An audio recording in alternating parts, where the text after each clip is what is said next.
लिखे कि हर समस्या को लेकर जनसंसद आपके बीच में कहीं ना कहीं आता रहा है, लेकिन आज मैं पहुंचा हूं दिल्ली के महिपालपुर एक होटल में, जहां पे दलित जन जागृति मिशन के जनरल सेक्रेटरी नेशनल तौर पे जहां सुहेल साहब मीर साहब पहुंचे हुए हैं। लगातार 24 घंटा मंत्रालयों के चक्कर भी काटते देखे गए। जिस प्रकार से मैं जानना चाहूंगा और आपको भी बताना चाहूंगा कि जिस प्रकार से आपकी समस्याओं के साथ हैं, वो एक आज के डेट में राजनीतिक दल के रूप में भी बदल चुके हैं।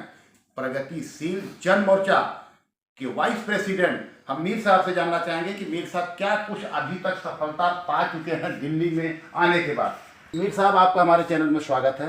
हम आपसे जानना चाहते हैं कि अभी जिस प्रकार से आप लगातार 3-4 दिनों से सैकड़ों लोगों के बीच साथ में दिल्ली में जमे हुए हैं और मंत्रालयों का चक्कर काट रहे हैं, कुछ आपको आश्वासन मिला क्या?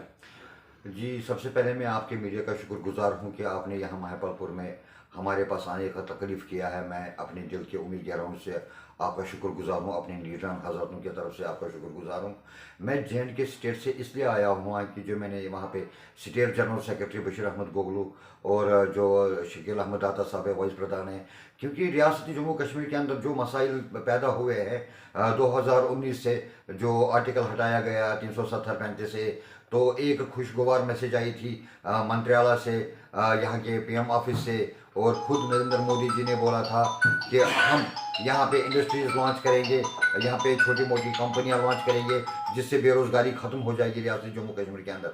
लेकिन अफसोस के साथ हम ये कहते हैं कि हमारे साथ वो व्यवहार किया जाता है, हमें बोला जाता है कि जम्मू कश्मीर भारत का अटूट अंग है, लेकिन हमें इसके लिए मैं काफिला लेके यहाँ आया हूँ। 250 लोग मेरे साथ है, जिसमें यूथ भी है, बुजुर्ग भी है।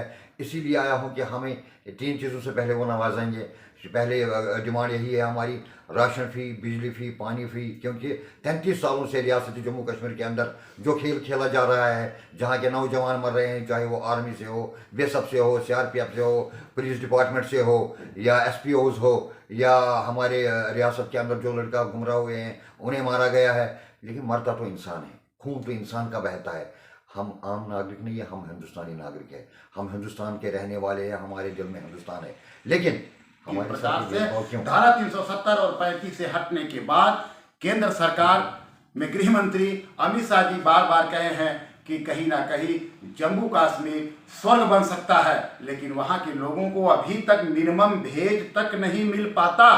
अन्य स्टेट में लोगों को लोग दे पाते हैं वह सहायता, लेकिन आखिर जम्मू कश्मीर को अछूता क्यों? जमहूरियत और कश्मीरियत की यही हसरत क्या धारा 370 और 35 से हटने के बाद? मैं जानना चाहूंगा, एक युवा नेता है बशीर गोगलू। अहम मुद्दा है बिजली, राशन और पानी फ्री। इस पे हम किसी भी हद तक जाएंगे। क्या एक माँ के 2 बेटे हैं या 3 बेटे हैं, क्या तीनों को 3 नजर से देखा जाएगा? तो अगर हम एक ही माँ के बेटे हैं, हिंदुस्तान के बेटे हैं, तो हम कश्मीरियों को अलग क्यों किया जा रहा है? हमारे हुकूक हमें क्यों नहीं दिए जा रहे? हम ये हुक्मरानों से कहते हैं, क्यों आपने कश्मीर को बीच में चादर रखी है? क्योंकि आपको नजर नहीं पड़ती है कश्मीर की हालत क्या है। क्या आज भी आपको वो बर्फबारी याद नहीं है जो कश्मीर में इस टाइम चल रही है?